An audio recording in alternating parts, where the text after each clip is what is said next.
AP liquor transport కేసులో arrest అయిన కారుమూరి సునీల్ కు వారం రోజుల రిమాండ్ విధించింది ఈడీ కోర్టు. ఇవాళ మాజీ మంత్రి కారుమూరి కుమారుడు సునీల్ ను ఈడీ అధికారులు అరెస్టు చేశారు. సునీల్ ను నాంపల్లి ఈడీ కోర్టులో అధికారులు హాజరుపరిచారు. కోర్టు 7 రోజుల రిమాండ్ విధించడంతో సునీల్ ను చెంచల్గూడ జైలుకు తరలించారు అధికారులు. మరోవైపు మాజీ మంత్రి కారుమూరి నాగేశ్వరరావుకు ఈడీ సమన్లు జారీ చేసింది. ఈ నెల 23న విచారణకు రావాలని నోటీసుల్లో పేర్కొంది.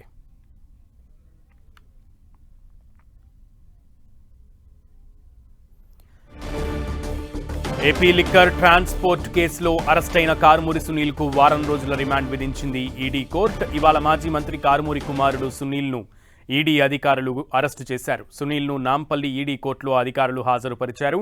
కోర్టు 7 రోజుల రిమాండ్ విధించడంతో సునీల్ ను చెంచల్గూడ జైలుకు తరలించారు అధికారులు. మరోవైపు మాజీ మంత్రి కారుమూరి నాగేశ్వరరావుకు ఈడీ సమన్లు జారీ చేసింది. ఈ నెల 23న విచారణకు రావాలని నోటీసుల్లో పేర్కొంది.